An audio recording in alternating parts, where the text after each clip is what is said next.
Excellent. Welcome, everyone. Everybody's getting set up, and it did say we're recording that time, so excellent. Good afternoon, LBDA community. I hope you're all staying nice and cool wherever you are. Welcome to session number 11. Can you believe it? In our 2024 webinar series, Empowerment Through Education. I'm Julia Wood, the Director of Professional and Community Education here at the Lewy Body Dementia Association.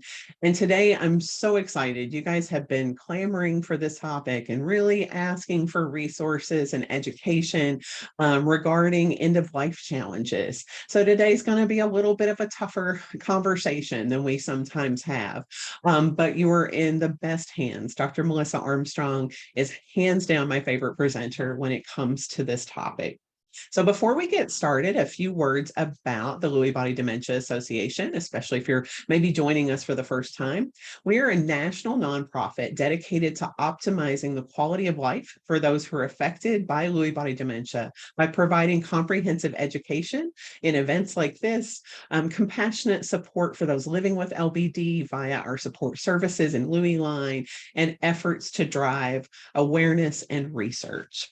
So a few housekeeping items. You'll notice on the bottom in your toolbar, you are able to select show captions at the bottom of your Zoom toolbar at any time during the presentation, and that way you can launch closed captioning.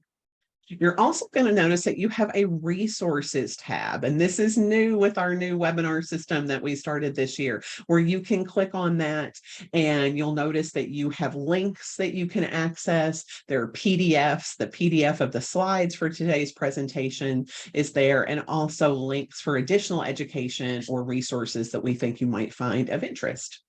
So you are welcome to submit any questions that you might have throughout the presentation using the Q&A icon. Following Dr. Armstrong's presentation today, we will address a few questions from the audience for about 15 minutes.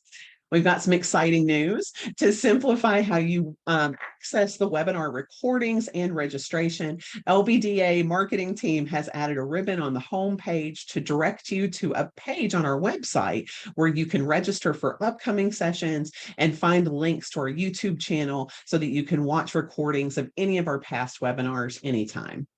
And on that note, this presentation is being recorded and an email will be sent to those who registered with a link to view it in about 1 week. Rose will drop that link into the chat for you where you can access our YouTube channel and also our new landing page. Fancy. So lastly, when you leave the webinar today, a brief survey will appear asking for your feedback about today's presentation. Please take a moment to complete the survey to help inform our future content. That's how I knew you all wanted to hear about end-of-life challenges. So I really do read them and look at what you're interested in. Now, let's learn more about you. I'm interested in who's joining us today. So Rose is going to launch a polling question just so we can kind of see who's joining us. All right. So we're asking if you are a person living with Lewy, or maybe you have LBD symptoms. Are you a care partner? And that could be a spousal care partner, an adult child, even a friend maybe that plays that role. Perhaps you're a healthcare provider. That could be medical or allied health, family or friend of someone living with Lewy, researcher or scientist, or other. All right. Looks like we're still cranking along here. Typically, as per usual, our care partners are our biggest audience. And today that's what we're seeing as well. And that's about a little over 60%. And then we've got family and friend and people with Lewy joining us. We have some researchers and healthcare providers and other, and we welcome you all with us here. So thank you so much. All right. We will end that. So now, I'm so excited to introduce our presenter for today. Dr. Melissa Armstrong directs the University of Florida Health Manurian Clinical Research Headquarters for Lewy Body Dementia, one of the LBDA Research Centers of Excellence. This clinic is located at the Norman Fixel Institute for Neurological Diseases. If you guys are familiar with Dr. Michael Oken in the Parkinson's world, she's in some really strong company there with her team. Dr. Armstrong's LBD Life Lab has funding from the National Institutes of Health and the Florida Department of Health. Her research focuses on the lived experience of people living with Lewy body dementia. So everyone use your reactions at the bottom. Let's start using our buttons here and give her a warm welcome for Dr. Armstrong. All right, welcome, Dr. Armstrong. Thank you so much for joining us. Well, thank you so much for having me. I'm going to share my slides now, so give me just a moment. Excellent. And I'll sneak back to the backstage. Thank you. All right, well, I really do appreciate the chance to join you today, where we will be talking about navigating end-of-life challenges in Lewy body dementia. And we had a few objectives. These were shared with you by the LBDA. One is to talk about the unique challenges at the end of life for people living with Lewy and their care partners and caregivers. We're going to talk about strategies for coping and planning. And we're also going to talk about some of those sources of support that you might rely on at this stage of Lewy body dementia.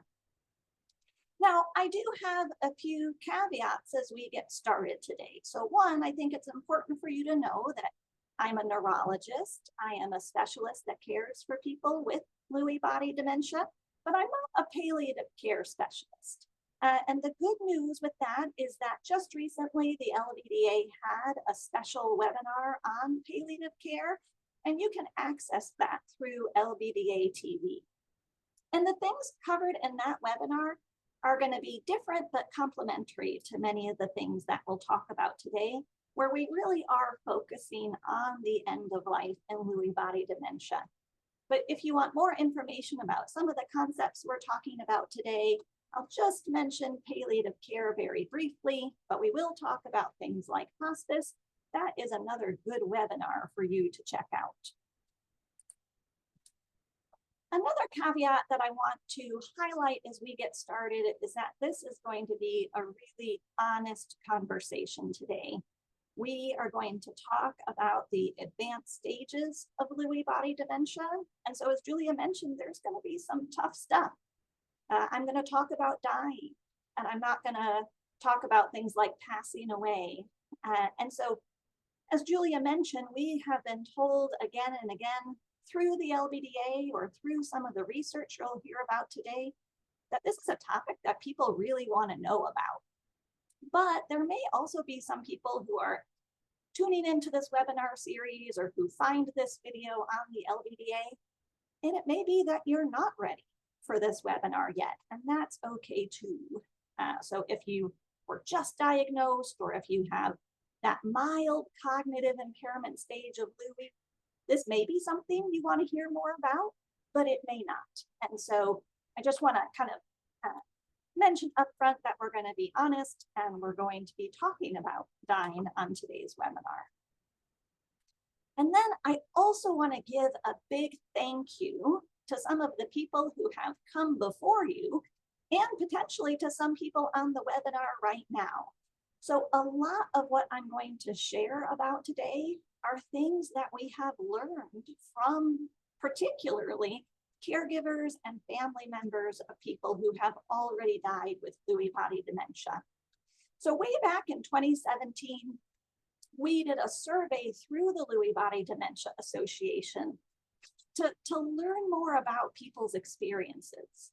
So when I was early in my career, just out of training, just starting my career in Lewy body dementia and other movement disorders, someone came to me and said, well, you know, what should we expect at the end of life with Lewy body dementia? And I was like, golly, you know, that wasn't really covered in my training. So I went to the medical literature to look for an answer, and I found some information about Parkinson's, but not much about things like dementia with Lewy bodies. So I went to Google, and Google didn't have an answer for me either. And so that was actually one of the things that started my research in this area. These are questions that are really important and that people want to know the answers to, and there really wasn't a lot out there. So in 2017, I partnered with the Lewy Body Dementia Association, and we surveyed caregivers and family members and friends of people who had died with a diagnosis of Lewy body dementia to find out about their experiences. Then we went on and we interviewed 30 of them to get details about their experiences. And much of that you're going to hear about today. And then that research also led to a study that's ongoing right now called PACE-DLB. Some of you on the line right now may be participating in PACE-DLB. This is a study that isn't recruiting any more people with dementia with Lewy bodies or their caregivers, but we're partnering with people with Lewy and their caregivers, and we're meeting with them every 6 months to learn more about the experience of the advanced stages. And then we also meet with the caregivers after the person living with Lewy dies to learn more about what happened. And so today we're going to talk about some of those results from 2017, some of the things we're learning in this active study. And so I really want to thank the caregivers and the people who have participated in these studies, because they are sharing their experiences so we can share them with you. And I also want to put a plug in for research. So if you've ever thought about doing research, it's just so important because it really is a gift to the people who come after you. And today you're receiving that gift from others. So before we get to the meat of the presentation, I just want to have one slide about this very confusing vocabulary that we have in Lewy body dementia, because it does have just a little bit of implications for our conversation today. So when we use the term Lewy body dementia, that is an umbrella term that includes 2 different diagnoses that you might receive. The first diagnosis is dementia with Lewy bodies. And this is the name that is given when often the memory and thinking problems happen right up front. They're the big problem initially. People can have ups and downs and how awake and alert they are. Sometimes there are early hallucinations, though not everyone has hallucinations. There may or may not be Parkinson movement problems. And then some people have really bad, what we call autonomic symptoms. In fact, the LBDA just had a webinar about these symptoms. And that can include things like low blood pressure and constipation and urine problems. Now, in Parkinson's disease dementia, people are diagnosed with Parkinson's disease first, usually based on those physical movement problems. And then the memory and thinking problems and some of these other symptoms often come later. And that means someone may have lived with Parkinson's disease sometimes for years before the memory and thinking problems come. They may have been on a bunch of different Parkinson medications over time. They may have been on disability from their job because of the Parkinson movement problems. And so the experience can be a little bit different between these 2 diseases, even though they share a lot of the similar symptoms. And the reason I have this slide at the beginning is twofold. One, I want to be honest that the vocabulary is a bit of a mess and can be very confusing. But 2, I want to admit that a lot of the research we'll talk about today was done in people and families living with dementia with Lewy bodies. And no one's really ever looked at whether the experiences in dementia with Lewy bodies are different from people with Parkinson's disease dementia. And there could be some reasons to think that there might be small differences between the 2, but we think largely many of the experiences will overlap. And so today we're kind of frame it in Lewy body dementia, but I also want you to know that a lot of what I present will be what we learn from talking to families and caregivers of people with dementia with Lewy bodies. Now, before we talk about what happens kind of in those last months of life in Lewy body dementia, I do want to talk about first the importance of advanced care planning. So this webinar is going to talk a lot about the end of life. And advanced care planning is definitely not just for the end of life. Our hope is that advanced care planning is done years before the end of life. And this isn't just true for people living with Lewy. This is true for you as caregivers. This is true for me. We should all be thinking of advanced care planning. Well, what is advanced care planning? So that's when you discuss and prepare for future healthcare decisions in case you are unable to say what you would want.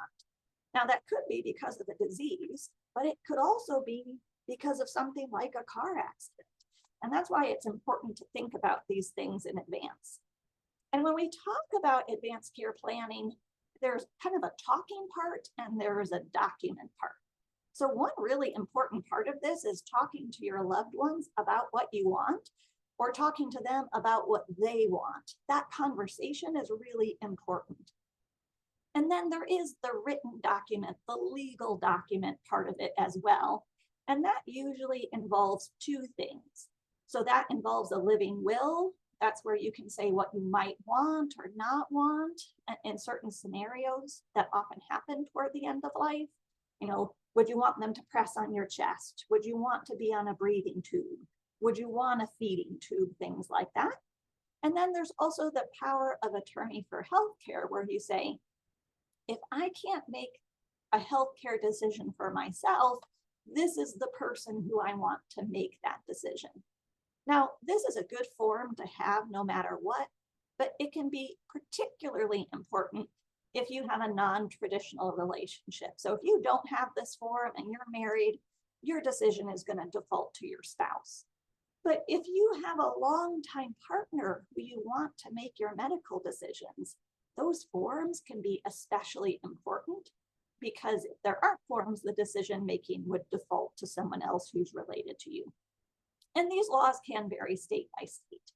And you should think about these advance directives once a year and with major life events. So if you move, some of these things do vary state by state. If you get a new diagnosis, those are good times to review these.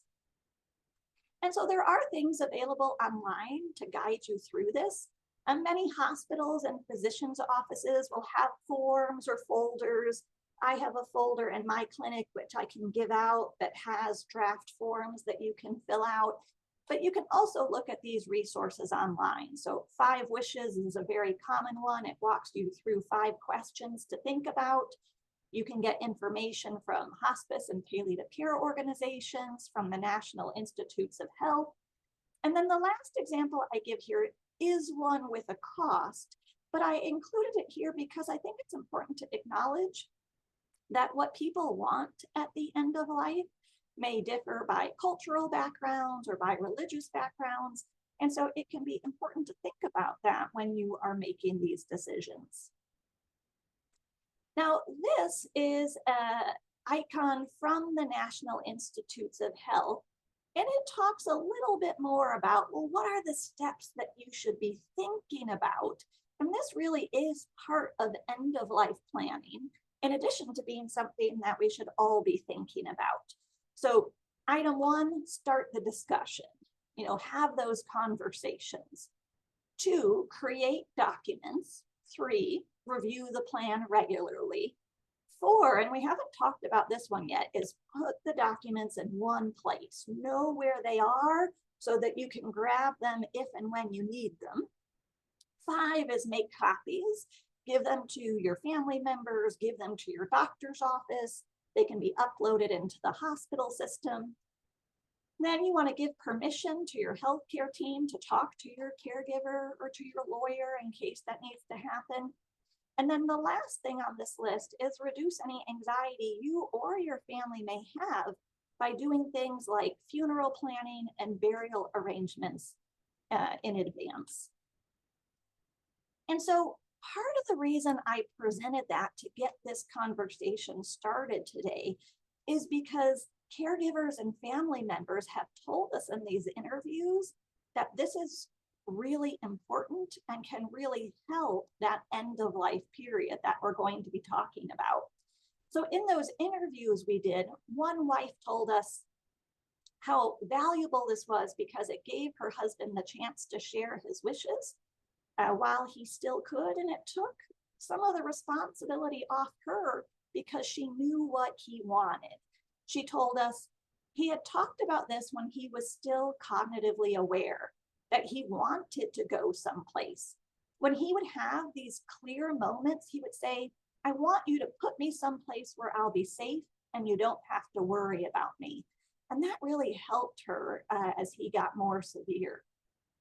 And then a daughter told us how much it helped her kind of when it did get to be a crisis moment at the end of life. She said, something else that happened that was exceptionally helpful. My parents, in a moment of foresight years and years ago, got all of their documents in order. So I have POA. I have advance directive, living the trust, all of that stuff. I have copies. All the institutions that needed them, the hospital, the doctors, etc., the banks, they all had copies. Doing as much documentation as soon as you know your loved one has dementia is absolutely critical. The more admin prep you can do ahead of time, the easier end of life will be. I cannot stress that enough. That I didn't have to do any of that in the crisis situation was a huge benefit. And so I read that because these are the voices of people who were standing in many of your shoes. And we also had family members tell us, their parents had funeral arrangements, ahead of time, and that really helped that end of life period too. So this is something, preparation that you can do now, no matter where you or your loved one is in their course, that can help the end of life period. So throughout this talk, I am going to have some, I call take-home messages, some things that I really want to stress, and I hope that you will take home from the presentation today. So one is that everybody should think about advanced care planning. 2, it's about those discussions, not just the legal documents. And 3, it's really important that people living with Lewy, have these conversations early so that they can say what they want to happen for them in the future. Now I'm going to segue a little bit and present some of the research that says why this webinar is so important. So you heard from Julia at the beginning, some of you have been typing in that you want this webinar, but we also have heard through our research that this is a real need. So in the PACE DLB study, we talk to care partners and caregivers of people with moderate to advanced dementia with Lewy bodies. And when they answer questions about how satisfied they have been with healthcare support, usually they're pretty satisfied, but the area of lowest satisfaction was having information about what happens as the disease progresses. In those interviews we did back in 2017, the caregivers told us that lack of education about what to expect in dementia with Lewy bodies was a major barrier to good end-of-life care. And in the survey we did with families, they said that physicians rarely discussed what to expect at the end of life. It only happened about 40% of the time. Only 22% of survey respondents said it was helpful. And they said it was usually them that prompted the conversation, not the physicians. They also said that death was usually expected, but fewer than half of those caregivers and family members said they knew what to expect. So they could tell their loved one was dying, but they didn't really know what was coming. And so given your questions and your requests, given these things we learned through research, that's really prompting both this webinar, but also the research that we're doing right now. So what should we expect? So this slide is specifically about dementia with Lewy bodies, and I'm showing you information from a couple of different research studies. So in that survey that we did in 2017, we asked caregivers and family members and friends of someone who died with dementia with Lewy bodies, how long did their loved one live with the dementia with Lewy bodies before they died? And what we learned was that on average, people lived 3 to 4 years between when they were diagnosed and when they died. And if we looked at how long was it between symptom onset and death, it was on average 5 to 6 years. And that makes sense because initially when symptoms start, we often don't recognize something's wrong. And then we know that there are often a lot of delays in getting the right diagnosis in dementia with Lewy bodies. So there is a little bit longer when we think of when the disease first started to show symptoms till when people died. And this actually matches other research really well. So in 2019, there was a systematic review, and a systematic review is when a researcher takes all the different research that's been done and groups it together to try to summarize that research and find an answer. And in that systematic review that took all these different studies about how long people lived with dementia with Lewy bodies, they found that, and they looked at over 2,000 people with DLB, and they found that in that study, on average, when they combined everything, people with DLB lived about 4 years after the diagnosis, and that was shorter than people who had a diagnosis of Alzheimer's disease dementia. Now, there are a few really, really important things that I want to stress with this information. So first, I want to stress that while I just told you the averages, you can see here with the graph, it's a really wide range.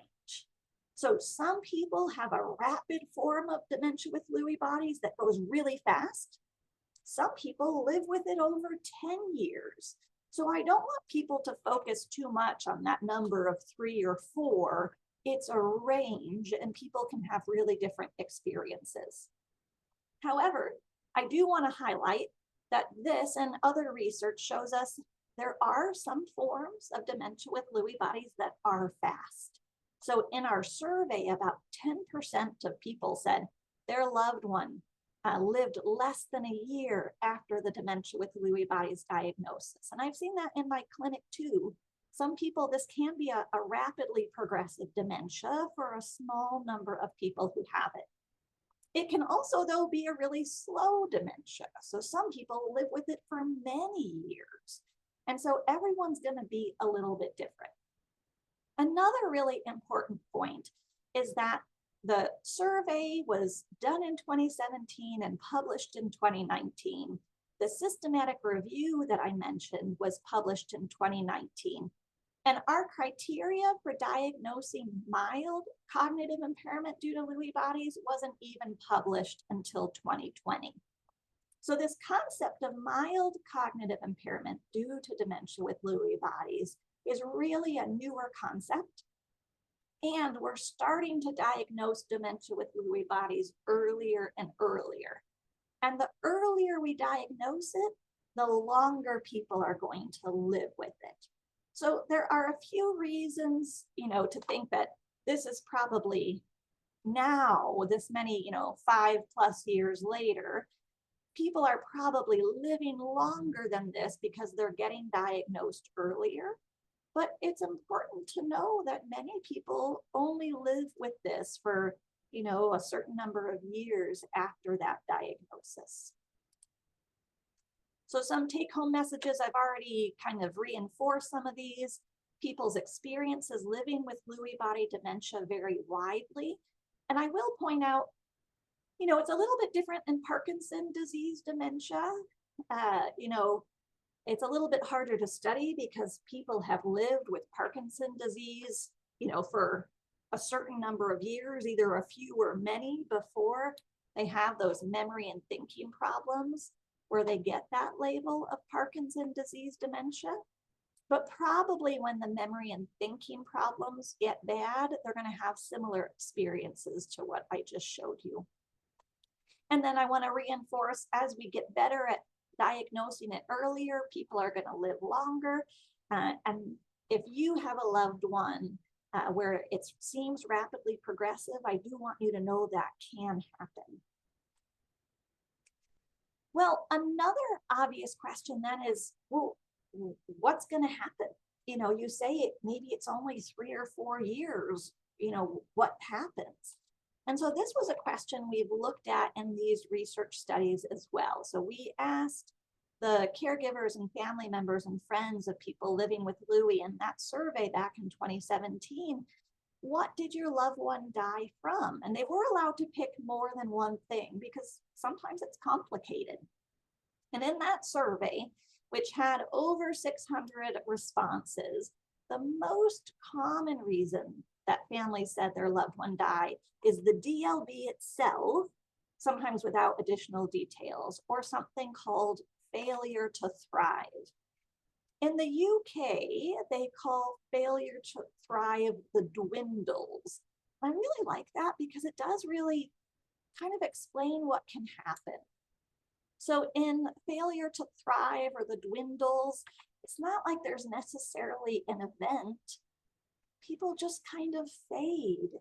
They talk less and less, they eat less and less, they do less and less, they get up less and less. And so they gradually just live less and less. And then, we get them on hospice and that just continues. The second most common was pneumonia or aspiration. Aspiration of when you have swallowing problems and you swallow the wrong way and the food or saliva or water goes into your lungs instead of into your stomach. And that causes an aspiration pneumonia. And we know swallowing problems can be part of both DLB and Parkinson disease dementia. In the survey, about 20% of people, their cause of death was attributed to a medical condition. So some infection other than pneumonia, heart problems, stroke, lung conditions, cancer, all the normal stuff that can happen to us as we get older. About 10% of respondents said their loved one died after a fall or from fall-related complications. 1% died after they got an antipsychotic, some of those medicines that we have to be really careful about which ones people get in Lewy body dementia. And then about 1% of people said their loved one died by suicide. In the PACE DLB study, we've taken a look at the first 50 people in the study who have died while they're in the study. And it's a similar pattern, though not exactly the same. So about 60% of caregivers have said that their loved one died of the dementia itself or failure to thrive. The second most common in that study was some other kind of medical condition. And then one each have mentioned pneumonia and complications of a fall. So we're seeing a similar pattern, though not quite the same percents. So now I've presented to you some of what we've learned in the last 5 years about how long people might live with the disease, what they might die from. And so along with doing this research, we've asked the caregivers who are participating, well, how much did they know? And some of this I told you about in an earlier slide. So in that 2017 survey, the caregiver said, it wasn't discussed very often in clinic. And often when it was talked about, they were the ones who brought it up. We asked these first 50 caregivers in PACE DLB a similar question. And the numbers are a little bit better. Not great, but a little bit better. So in PACE DLB, about half of caregivers have told us that the healthcare professionals discussed what to expect at the end of life in DLB. And 44% of the time, this was felt to be helpful. Another difference in PACE DLB is that unlike the survey back in 2017, when death was usually expected, the caregivers of these 50 individuals said death was expected only about 60% of the time. So a number of these families were surprised when the end came. And so there are some important take-home messages here. So one is that from both of these studies, we know that physicians or clinicians might not be good at bringing this up with you. So even though it really shouldn't be your responsibility, you might have to ask your clinicians what to expect. It may also be that your clinicians, especially depending on what kind of doctors you and your loved ones see, they may not know. And so we've definitely heard from caregivers and families that sometimes they've had to find this research on their own. And I want to admit that that's not the way we want it to be. That's part of what this webinar is doing. But you may need to attend these webinars and do some of this work because it's possible, especially if you don't see a specialist, that your medical team may not know what to expect. And then I think it's also a take-home message, and let's be honest, we should all hear this, but live life to the fullest. Because 40% of the time in PACE DLB, it was unexpected. People didn't recognize it was coming, and maybe it was coming and we just didn't recognize it. But maybe it was a surprise, an event. And so I do think it's a good reminder to all of us that we want to make each day count. So when we do know it's coming, one of the things we want to think about is hospice. And I'm going to pause here for just a minute. I do want to refer you back to that prior webinar, but I want to talk a little bit about what hospice means. I do want to also have a caveat here that I'm talking about hospice in the United States. So things like palliative care and hospice, it may be different based on what country you live in, what kind of healthcare plan you have, especially the different kinds of medical systems across the world. And so we may have some international attendees. And when I talk about hospice here, I'm really talking about hospice in the US system. So most people, or many people with Lewy body dementia, will have some of their health care through Medicare. And hospice, usually generally, but also by Medicare, is something that people are eligible for when a doctor thinks that a person is in their last 6 months of life.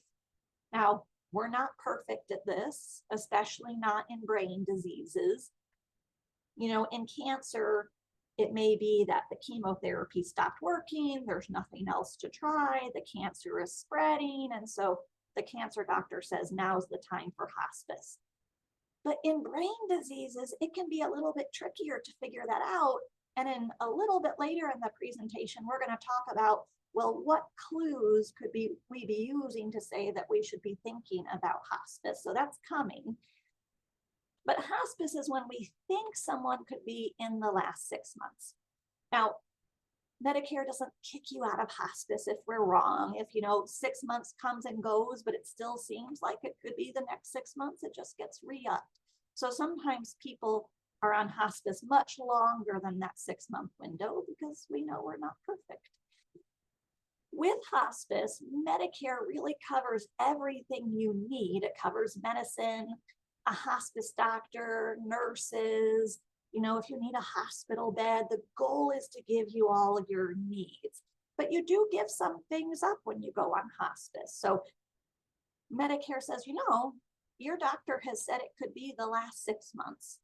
If it's the last 6 months, you don't really need your Lewy body dementia specialist. Like, they're just not that important anymore.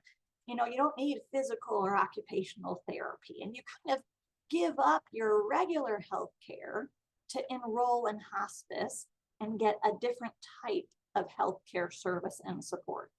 Now, you may argue with that. A lot of us love the rehab services and think that they can help quality of life too, but that's the way it is. And I also want to say, I never abandon anyone going on hospice. I continue to walk through this path with people living with Lewy and their families, but they stop seeing me when they're on hospice because they're seeing the hospice team instead. And so when we did that survey, in that survey of people who died with dementia with Lewy bodies, just under 80% used hospice, usually at home or in some kind of skilled residential care. On average, they were on hospice for 1 or 2 months, and 20% had hospice for less than a week. And in those first 50 people who died in PACE-TLB, almost 90% used hospice, which is really very good. 56% died at home, and then most of the others died in some type of residential care, some in hospice facilities, but often it's hospice in place. So it's hospice at memory care, hospice at a skilled nursing residence, hospice at assisted living, and then some people died in the hospital. And similarly, on average, hospice was used for 1 to 2 months, but 20% used it for less than a week and 43% used it less than a month. And there's kind of good news and bad news in this information. So the good news is that both studies, a lot of people accessed hospice. So that's a really good thing. The bad news is that sometimes they only access hospice for a really short amount of time, and that's really not the ideal. There's some research that says that if we were ideal, people would be on hospice for about 3 to 4 months. That would give them enough time to access the services, to get the supports in place, to get some of the benefits from talking to the hospice nurses and the care providers to prepare for end of life. So the good news here is a lot of people with Lewy body dementia are getting hospice.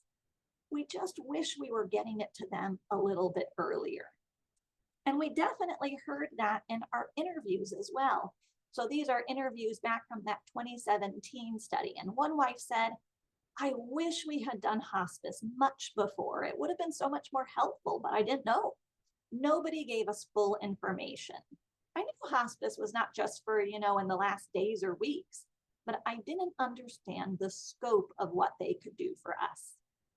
And another wife told us, we did inquire about hospice. None of our doctors recommended it.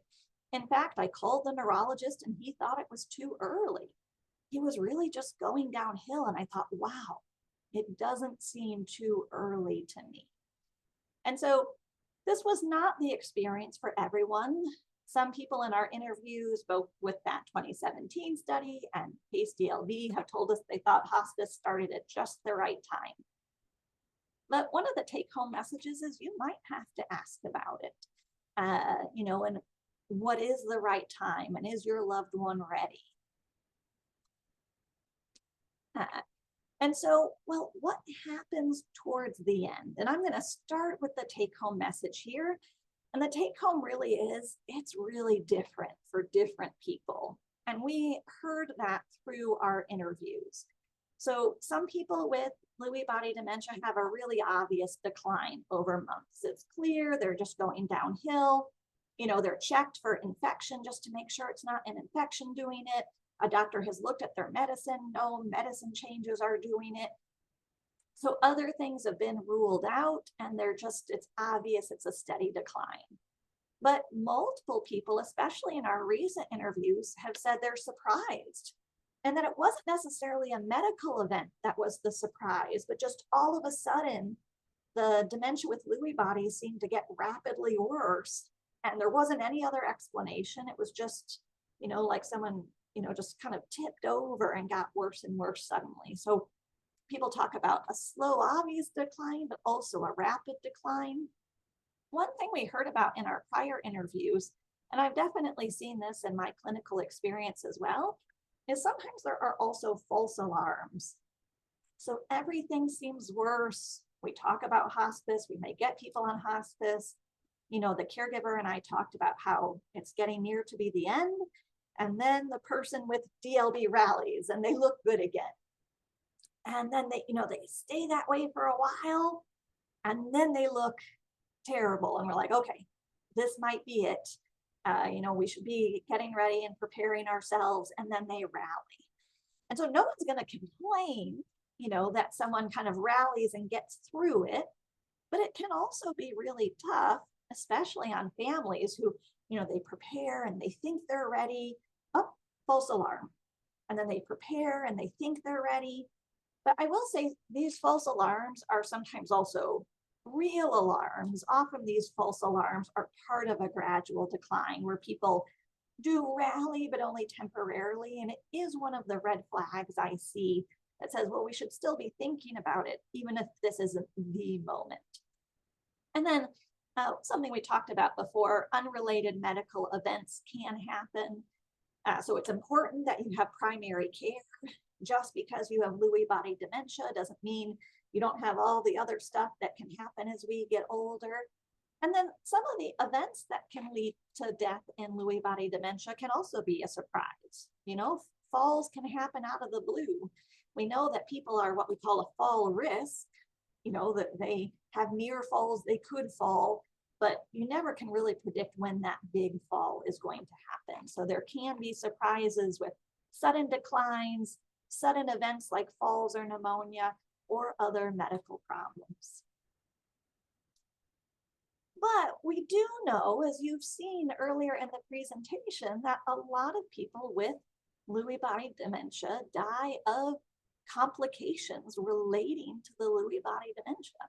And we talked earlier about how people die of the dementia itself or failure to thrive. So one of the things we've been trying to do with this research is to say, well, how do we know it's coming? How can doctors know? How can families know? What are the warning signs?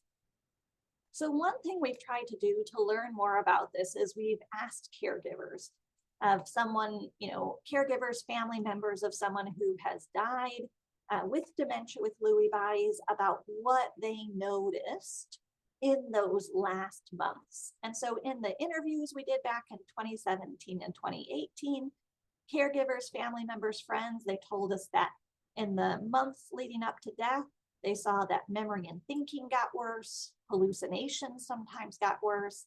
The people with Lewy were more stiff and had more trouble walking, less appetite, eating less. They couldn't swallow, they lost weight, they were weaker, they stopped getting out of bed, they didn't talk as much, and they were sleepier. And we have seen very similar things in these first 50 interviews in PACE-DLB. Memory and thinking getting worse, more ups and downs with how alert someone is, more hallucinations, more anxiety and depression and withdrawal, more trouble with mobility. And again, things like decreased appetite, eating less, weight loss, worse speech, people needing more help with things like going to the bathroom, bathing, getting out of bed, more sleepiness, and then at the very end, trouble breathing. And when we think about these things, it's kind of really a combination of a lot of symptoms in the disease getting worse, and then also some things that are very common as people approach the end of life in general. So people with dementia with Lewy bodies can be very sleepy, and Lewy body dementia in general. Sleepiness can be one of the symptoms, but sleepiness is often something we see as people approach the end of life in general as well. And so that sleepiness is kind of a double dip. It's something that we see from the disease, but also something that can just get worse.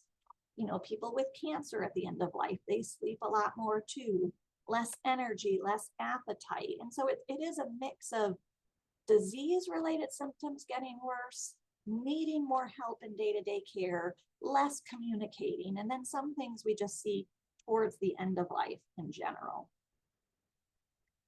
And then we've also looked in PACE-DLB, the study that's going on right now. We've looked at kind of a bigger group of people. So in that study, 188 pairs of people, someone living with Lewy and their main caregiver, home-based caregiver.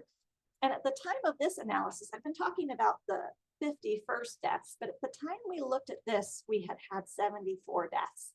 And with this, instead of interviewing caregivers, we looked at, well, what are the features? We do a lot of questionnaires, a lot of measures with people in the study.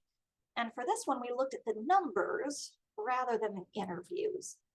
And we looked at it two ways. So one way we looked at, well, how would we know if someone with dementia with Lewy bodies might have a faster course, might be on the early end, live for less years? And on average, so women died sooner when they had with dementia with Lewy bodies, so they lived a shorter time than men. But the longer you've had the disease, the more likely they were to die from it. If a person had had an emergency room visit in the last 6 months, that increased their risk that they were going to die in follow-up. Daily falls was a red flag for someone approaching the end of life. Pressure ulcers or bed sores, that's a sore you get often on your bottom from lying or sitting so much of the time, was a red flag. Kind of like we heard with the interviews, worse overall Lewy body symptoms was a red flag, and then greater dependence on a caregiver for those activities of daily living, like using the bathroom, bathing, getting out of bed, getting in and out of a chair. And then we also looked at visits where people had been in the study for at least 2 different visits so that we could compare what changed. And when we're able to look at 2 visits before someone died, we saw that memory and thinking were getting worse between those 2 visits. Sleepiness was getting worse between those visits.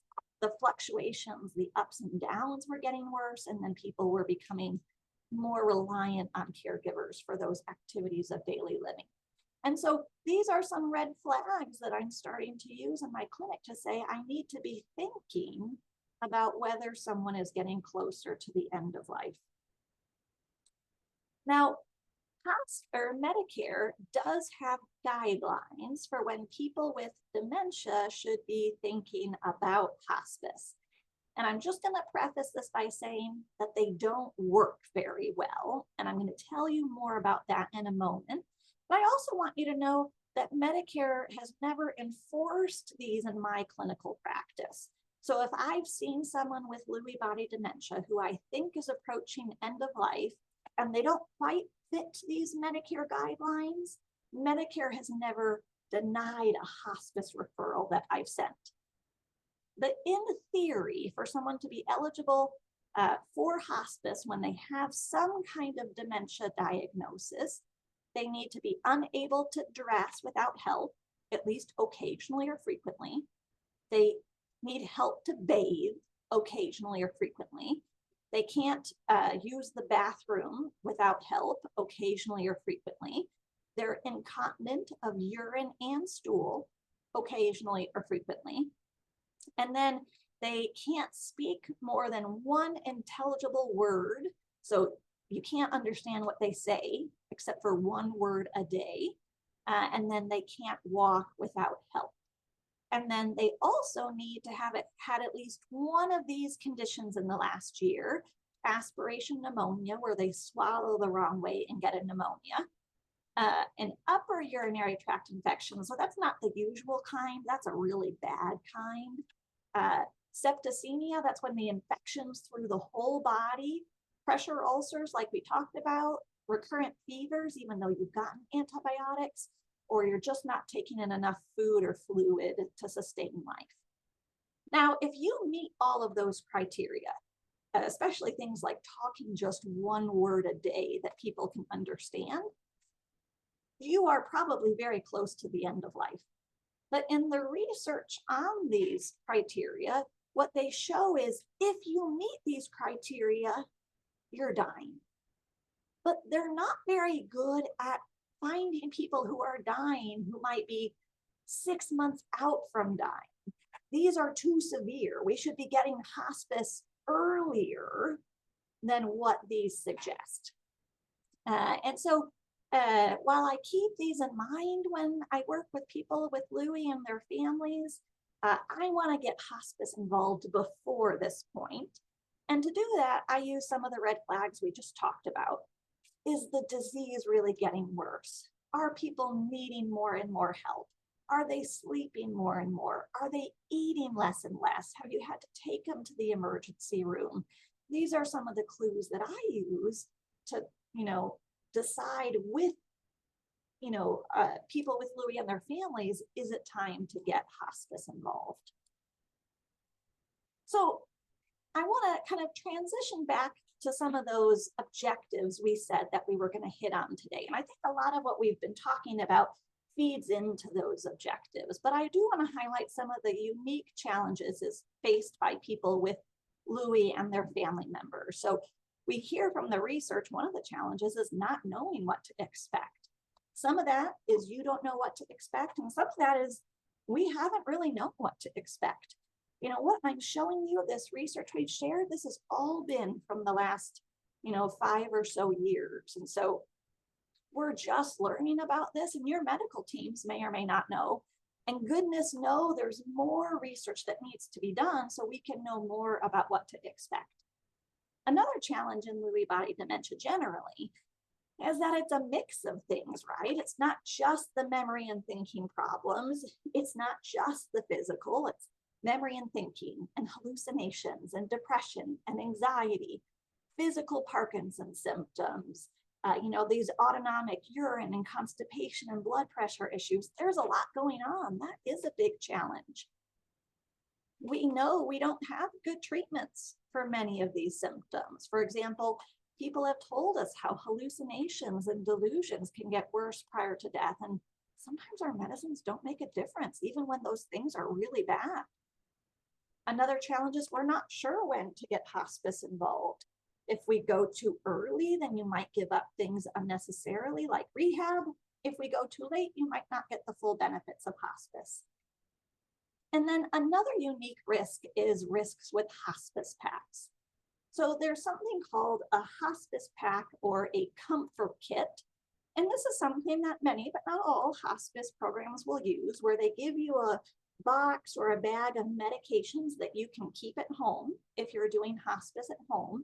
And so you have those available to you if you need them when the nurse isn't there or the team isn't there, and your loved one with Lewy body dementia or something else is really agitated or in pain or having a problem. You have a resource in your refrigerator to help them. And these packs often include medication for pain, anxiety, nausea, trouble sleeping or breathing problems, things that affect quality of life at the end of life. But one of the common medications in these hospice packs is something called Haldol or haloperidol. And this is used for agitation or restlessness or hallucinations. And I know it's small here on the slide on the screen, but this is the LBDA medical alert card. Part of this wallet card is telling you what medications you should avoid if possible in people with Lewy body dementia. And I highlighted it just in light yellow if you can see it, but haloperidol is on that list. And when we did these interviews, there are times when people with Lewy body dementia on hospice, so they were dying from their disease, but they were given haloperidol by hospice teams that didn't know. They thought they were helping the agitation or the hallucinations. But then these individuals had a bad reaction to the haloperidol, as can happen in Lewy body dementia. And they died much quicker and less peacefully than is the goal with hospice.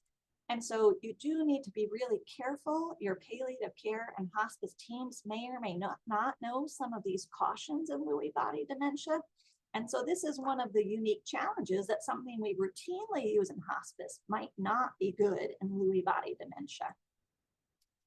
Caregiver experiences and challenges can be unique to Lewy body dementia as well. So Holly, there's a lot of responsibility on caregivers of people with Lewy body dementia, because lots of doctors and hospitals and teams don't know much about it.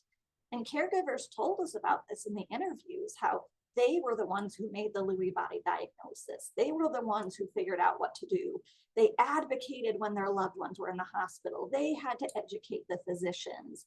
They were checking medical decisions. There's a lot on your plate. We also know that some of these things that get worse in Lewy body dementia towards the end of life can really affect caregivers. Fluctuations, hallucinations, delusions, sleep problems, so hard on caregivers. A lot of these things that affect the person living with Lewy and are worse at the end of life affect you as a caregiver as well. And then the caregiver role, we heard about this in the interviews too, it takes everything. Some people had to stop working to be caregivers. There are financial stressors, you're not sleeping, you're overwhelmed. The physical demands because of that need to help more and more with activities of daily living, family challenges. So there are a lot of challenges for caregivers throughout Lewy body dementia, but especially at the end of life. So what can you do? What are some ideas for strategies in coping? Well, kind of start at the beginning, have those advanced directives in place, ask questions, especially if your team doesn't volunteer things. Know that while it's not ideal, you might need to do some research on your own. Be a good advocate for your loved one, but also find support. It is so important that you as a caregiver don't do this alone. And we asked caregivers about what kind of supports they used. And they told us about different kinds of support. So some caregivers in these interviews did use paid assistance. They hired caregivers to help them. Others reported forms of unpaid assistance, like support from family members, friends, neighbors, church. There are different kinds of resources like support groups, self-education, Facebook groups through the LBDA and potentially other organizations. also talked about ways they tried to make this time of life more meaningful. So some talked about making memories. One daughter talked about how her dad was in residential care, but every Sunday they would take him outside to the park and just really have a special family time. Another family member talked about creating art, like making up songs, bringing in a guitar to the hospice facility, or playing music that was really meaningful in their loved one's room. And then there were some individual approaches too, like some caregivers talked about really finding value in writing down or journaling their experiences, sharing them online. And then some caregivers talked about really finding value in helping others, both during this time, but also afterwards. There are formal sources of support. So through the LBDA, you should be familiar with the Lewy line and the support email. Some of this information is here on the slide, but I'm sure they can put it in the chat and you can find it on the LBDA website. There are palliative care organizations and hospice organizations, and I provide some of those links. And then if your clinic has a social worker or a case manager, they can be really helpful in identifying sources of support in your area, connecting you to palliative care and hospice agencies. And then also know that many state and county agencies on aging have some programs for things like respite care, where they will help you find an organization or a location that can give you a break as a caregiver. So I do want to emphasize that the late or advanced stages of Lewy body dementia, it really does take a team. So it's your primary care physician, your neurologist, the social worker. Before someone is on hospice, things like dietitians and rehab can be really valuable. A dietitian can say like, well, how do you get more nutrition? How do you get more calories when someone is having trouble swallowing? Rehab can teach you as a caregiver, how do you transfer someone in and out of bed safely without hurting them or yourself? Palliative care and hospice are clearly important team members. And then you have a non-medical team that's important too, family, friends, your community, your church. And it really is everyone who needs to work together to support people living with Lewy and their caregivers at this time of life. Just two more slides. So I do want to briefly mention brain donation because I do get questions about this. So brain banks are usually located at universities or academic medical centers where you and your loved one with Lewy can choose to give the brain so we can learn more about the Lewy body diseases. As you may know, we can only diagnose these 100% by looking at the brain after people have died. And so this is a really valuable way to contribute to research and learning about these diseases if it's something of interest to you. If you don't get specialty care, there's also something called the Brain Donor Project, where you can connect with them to find a local organization for brain donation. I want you to know that when you do brain donation, that team usually takes care of all the details. It shouldn't be any cost to you. It doesn't affect funeral planning, and most religious organizations in the US are supportive, but I would encourage you to talk to your faith leaders if you have any specific questions. But the goal is really to make this as easy as possible, and you can still have things like an open casket funeral if that's something that you want to do. So if you want to learn more, I give a couple links here to the National Institute on Aging, including one with a 2-minute video about what this is like. And so I just want to conclude, I want to acknowledge that this time of life is going to be different for different people. Some people have bad experiences where it's traumatic and it's not what we want it to be. But I also want you to know that this can be a really special and valuable and important time of life. And so I want to end with some quotes with some of the interviews of how this was peaceful and wonderful for some people. And this really is the goal.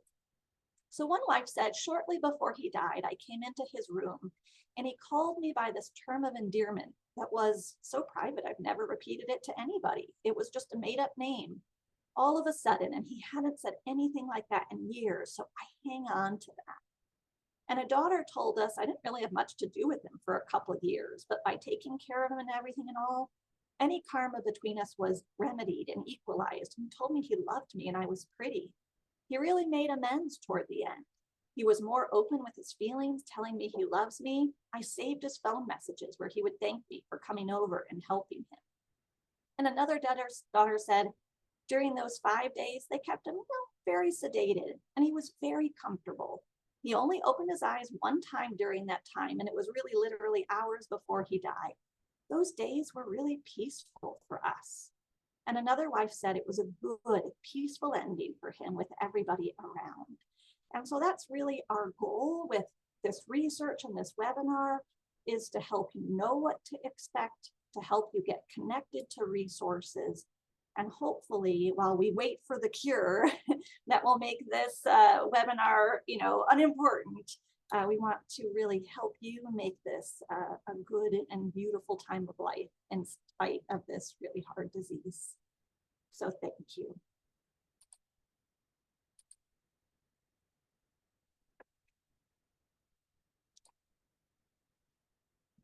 Thank you so much for that talk, Dr. Armstrong. That was wonderful. Really, really appreciate it. And I just wanted to say to your ending comments on what a beautiful experience it can be at end of life. I had the privilege, as I know you have, of serving some families with that. And really, truly, you see some very humbling moments as a human of times when people really come together. So thank you so much for ending on that note. And we got some great questions. Really, really good ones. So I'm going to go ahead and open those up and launch into that. So I'm going to throw you a softball first. So someone asked, what does the PACE in PACE DLB stand for? Oh, that's a great question. So it's predicting accurately end of life in dementia with Lewy bodies. And so it's not just about end of life PACE DLB, it's also learning more about the moderate to advanced stages. But one of the initial goals in designing the study was to kind of answer these questions that people were asking us in our research and in our clinic.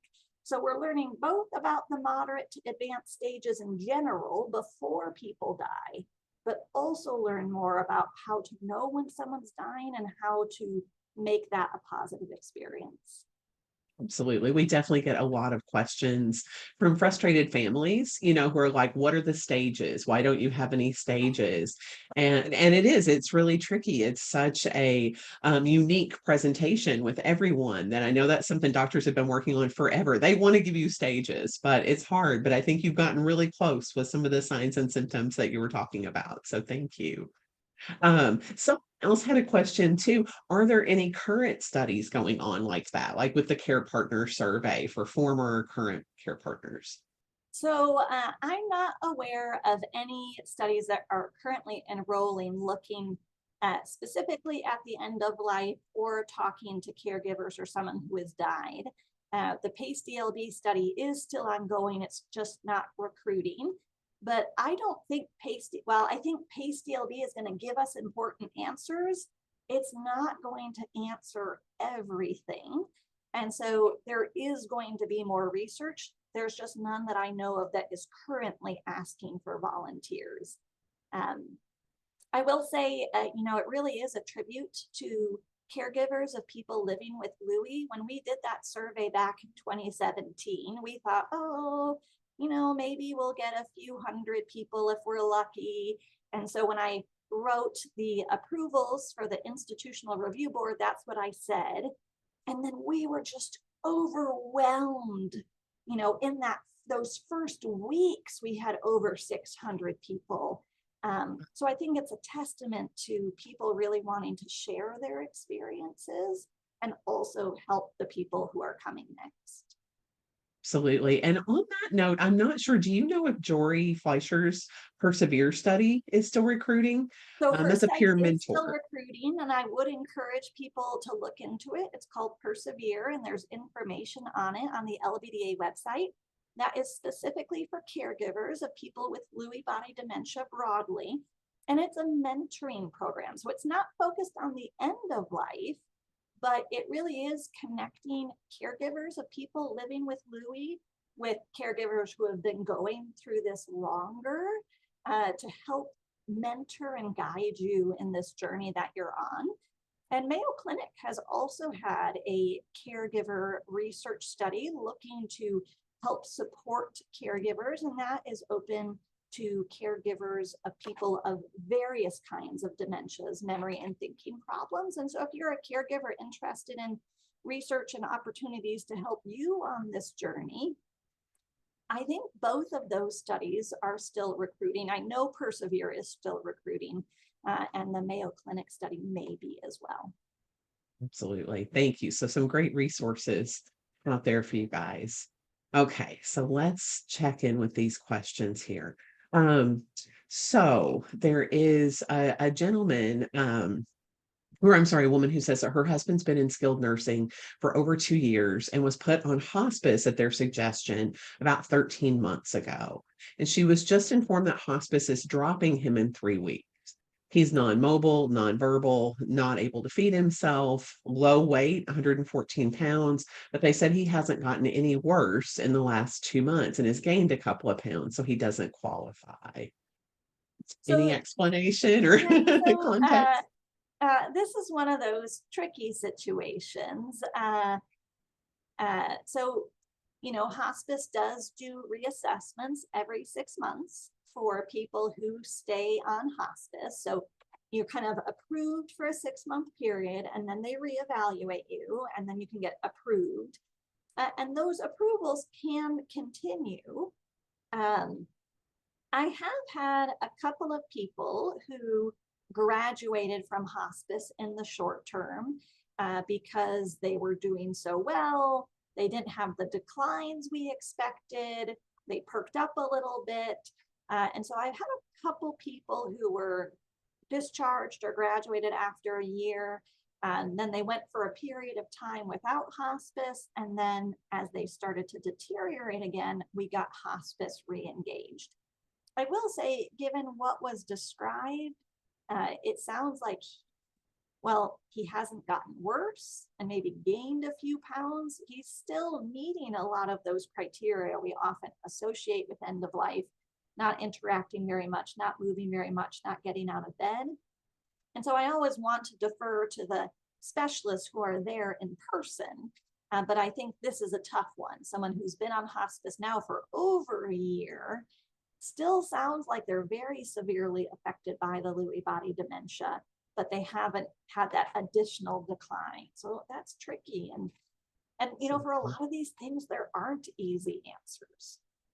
Absolutely. Absolutely. Thank you. There is a little research, I'll say, showing that from Medicare, that people with dementia are often on, so most people with dementia on hospice are still on it a short amount of time. But with dementia, compared to things like cancer or other medical problems, there's a larger fraction of people who have prolonged hospice stays. And I think this is probably reflecting the fact that it's harder to predict in dementia, and just people with dementia are more impaired over more years than other medical diagnoses like cancer. Absolutely. Thank you. I'm going to combine a couple of questions here, and I hope that's not too much. So we had someone who asked earlier about thoughts on voluntarily stopping eating and drinking, so VSED. But then someone here has also asked about the feeding tube. So any comments to, I guess, those manipulations to feeding at end of life?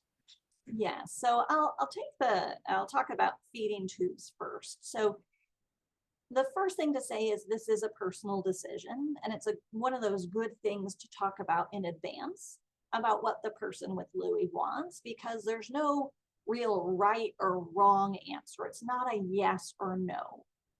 But in general, we recommend against feeding tubes for people with dementia, except in very unusual circumstances, because they do have some side effects. You can get something called a refeeding syndrome with diarrhea. That helps nobody's quality of life. And ultimately, it's not going to make a big difference because the eating isn't really the problem. It's the symptom of the bigger problem of the dementia in the brain. So if the body is gradually shutting down, it's going to keep shutting down regardless of whether or not you have given them a feeding tube. And so, places like geriatric organizations and dementia organizations often recommend against routine uses of feeding tubes because they're really not getting at the underlying problem. So they usually don't make a huge difference in extending life, and they do have some problems with them. The question of voluntarily stopping eating and drinking, that's a tougher one. Some people in the survey we did in 2017 did say that their loved ones made that decision and did that on their own. And I have on rare occasions had people ask about assisted dying, and that is something that really varies by location and by state, regardless, about whether that's even available. But I want to just reinforce that there's value in living even with these really tough conditions. And so my focus is always on helping people live the best life they can, even with this really hard disease. Absolutely. And we did have some questions about that. You hit the nail on the head. So that's something that really varies by location at this time, correct? On what options are available. So if we have international attendees, you may have options. It's not something available in most of the US, but there are some states that have laws that allow that. I will point out that with many of the laws that allow assisted dying, in some medical conditions, there are often exclusions for people with dementia because the idea is that person in many cases is no longer able to say what they want. So while that is an option in some areas of the world and some states, often people with diseases that affect memory and thinking will not be eligible for those programs. Right. Yeah, absolutely. And I know there's a lot of debate over that too. Yes. It's not something we have here available in Florida. And I do, when it does come up, I always talk about how every life has value, even in the context of these very challenging diseases. Absolutely. We had a really great question here about hospice. So this individual is asking, when hospice takes over, they understand that they discontinue all meds. Is that true? And as a caregiver, they feel like they've really come to rely on their loved one having access to Seroquel for sleep. And so they were worried about that with hospice. Yeah, so that's actually not true. So hospice does not discontinue all medications. Hospice generally discontinues medications that aren't helpful, but keeps the medications that are still important for quality of life. So for example, medications for cholesterol to prevent heart attack or stroke usually have their benefit over many years. So if someone is near the end of life, medicine for cholesterol, not so important. But many of the medications we use specifically to treat symptoms of Lewy body dementia are important to the very end as long as people can take them safely. So for example, I generally encourage hospice to continue carbidopa, levodopa, Sinemet if people are on it, because we don't want people on hospice to get really stiff. And carbidopa, levodopa can be crushed and put in applesauce or pudding. I generally continue medications like quetiapine or Seroquel used for hallucinations and sleep, because if people are hallucinating and not sleeping, that is not good quality of life. There's some debate about the memory medicines. So that's things like donepezil, Aricept, rivastigmine, Exelon. Those are different generic and brand names for memory medicine. In general, we don't think those is super critical, but there are cases where people really get a lot worse when they're stopped and may or may not regain that when they're restarted. So there's a little bit of a debate about what to do with those, because sometimes it would make no difference at all, but sometimes people with Lewy body dementia get a lot worse when you stop them, and there's not a good way to predict if that's going to happen. So in general, the rule of thumb is keeping the medicines that are needed for quality of life, but trying to get rid of the rest.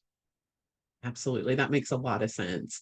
We had some questions too about the different psychotics or antipsychotics that should be used, and kind of that hospice comfort kit. So any comments to that? So no easy answers and no good answers, really. So when we think about antipsychotics and Lewy body dementia, there are three that are considered safest. So first one's the one that's been mentioned already, quetiapine or Seroquel. The second one is technically only approved for people with Parkinson and hallucinations, and that's the pimavanserin or Nuplazid. And then the third one is called clozapine, but clozapine can be a lot of work. When you're first put on it, you need a blood test every week and a prescription every week for the first 6 months. You need a prescriber who's been trained in using it. And so clozapine can be very helpful, but it can be challenging and not all doctors offer it. Now, if you're on clozapine and you go on hospice, the blood draws just change to once every 6 months. But it's not something that's often started in hospice settings. It's something that a specialty Lewy body clinic might use kind of earlier in the disease course. And in general, our preference is to avoid antipsychotics like haloperidol, risperidone, things like that, because the risk of a reaction is higher in people with Lewy body dementia. So in general, our preference is to use things like quetiapine if it's helping even on hospice and trying to avoid the risks of haloperidol. But when quetiapine doesn't help, that's when things get more challenging. So there isn't an easy answer. There hasn't been a lot of research on this question exactly, but we do want people to know to be careful and to know that there are some risks of a reaction with this drug that is commonly used without any problems in hospice. Like, this is a core part of the hospice plan. It's just not one that's a great match for people with Lewy body dementia. Absolutely. And on that same note, someone here asked, should you continue Namenda or Aricept on hospice? So Namenda or memantine is one that gets a lot of debate in Lewy body dementia generally, how much it does. I will tell you there's no consensus on that. Once at a Lewy body dementia meeting, they kind of polled the experts and said how many use it, and it was about a third. How many never use it? About a third. How many sometimes? About a third. I don't worry too much about stopping Namenda or memantine. I have never seen or heard about someone getting clearly worse after stopping it, but the donepezil, that's the one of the ones I mentioned just a moment ago, used for memory and thinking. And there are some reports that people with Lewy body dementia, a subset of them will get worse when it's stopped. So I often keep it just in case the person I'm caring for is one of those people who might get worse, but there's no consensus on what to do with that one in the hospice setting.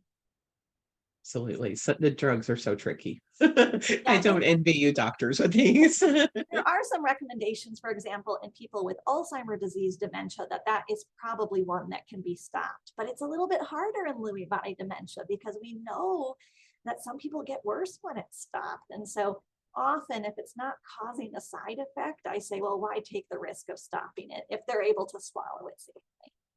Absolutely. Absolutely. There was another really interesting question here about weight loss. Is there a percentage weight loss that is concerning towards the end of life? That's a great question. I would say there hasn't been, to my knowledge, any research on kind of an exact weight loss. A pound here, a pound there. I'm not going to get overly worried about that. Heck, that can just be the scale, your scale at home versus my scale in the office. But when someone tells me, the pants don't stay up anymore, or 10 pounds in the last 6 months, that makes me a little bit more concerned. But I would also say I don't put weight on just one symptom. I really look at the bigger picture. What else is going on? Is it just that one thing? Or are other things saying, maybe we're getting closer to the end of life from those symptoms too? Absolutely. So we have a question here about aspiration, which I know is really common with end of life. So this woman's mother has aspirated 3 times since January, and she's been directed by the hospital staff each time to hospice. Her mom has recovered each time after hospitalization and has good quality of life. Her aspirations seem to be situational, so she can't imagine medical interventions in these moments, as she would seem to possibly choke. She said they've gone to speech therapy, which has helped in eating and drinking in a more intentional way, but she's asking if you have any other suggestions. Yeah, there aren't any medications that clearly help aspiration. We really do require or rely rather on speech therapy evaluations, speech language pathology, both the swallow studies to see what the problem is, but then also the suggestions from the speech therapist about what might help. And often that is really based on the swallow evaluation. So they might say, oh, a chin tuck might help.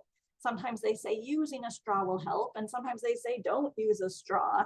It kind of depends on what they see on their evaluation. And so I really do depend on my speech and language pathologist, my speech therapist, to say, well, what are the best strategies we can use?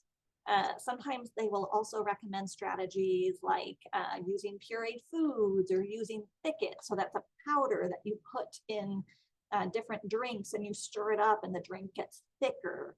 I will say nobody likes thick water. It's just not normal, but there are other things you can thicken that aren't quite so unappealing.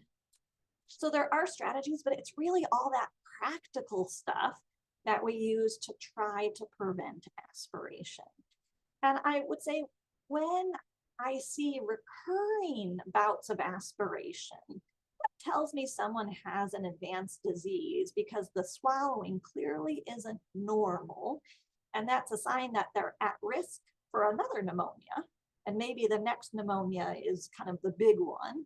Or just that often as people have trouble swallowing, they do start eating less and less too. And that eating less and less, in part relating to trouble swallowing, can be part of that failure to thrive. So we don't necessarily want to jump to hospice too early, but what was described are some things that would make me concerned that someone is in more advanced disease stages. Excellent. Thank you. All right. We'll do this one last one here because I think this is really interesting. Aggression, agitation, things like that can be common symptoms of Lewy. And this gentleman says about 7 to 10 days before his wife died, suddenly she developed exaggerated anxiety with hallucinations. Hospice diagnosed it terminal agitation, prompting increased sedation and analgesia. Can you expand on that condition? Well, this is really timely. So this is something that several of us have been discussing, several Lewy body dementia specialists who are working with the PACE-DLB study, this idea. It has different names, so terminal agitation, terminal restlessness, terminal delirium, and it's described more in the hospice literature. There really isn't a lot of information about this in Lewy body dementia specifically. But in the hospice literature, they do describe how some people close to death will get this agitation or restlessness or more hallucinations. That seem to be a symptom saying someone is close to death. It can be hard to treat, but the main treatment for it that hospice uses is sedation of various kinds, again, with the goal of giving someone more peace. So this is something that's described in hospice. Hospice has more familiarity with it probably than Lewy body dementia specialists. There's not a lot of LBD specific information, but it is sometimes seen in people with LBD. Very interesting. I learned something new. Thank you so much. Actually, I learned a lot of new things. And thank you all so much. I know we went a little bit over time. I wanted to make sure we got through a lot of these questions. This has been such an enlightening discussion. And Dr. Armstrong, I know what a difficult discussion this can be to have, and you covered it so beautifully. So thank you so much. On behalf of the Lewy Body Dementia Association, I'd like to thank all of you for taking the time out of your day to join, and to Dr. Melissa Armstrong for empowering us with the knowledge about such a sensitive topic. As a reminder, you're going to get that email in about a week with a link for the recording of the presentation and also some resources and links that we talked about today. We invite you to visit that new landing page we talked about on our website to stay informed about upcoming webinars. Some of you were asking about sleep. It's coming. Swallowing. It's coming. So we've got a lot of great stuff coming up. Mark your calendars for our next wellness workshop on Tuesday, July 9th. So it'll be a few weeks before we see you again at 4:00 p.m. We're going to explore empowerment through exercise with Dr. Joellyn Fox, who is an amazing physical therapist from the University of Pennsylvania. Finally, take a moment to complete that survey that's going to launch as we close the webinar to inform our future content. And I hope you all enjoy your summer. We hope to see you soon. Thank you again, Dr. Armstrong. Hi, everyone.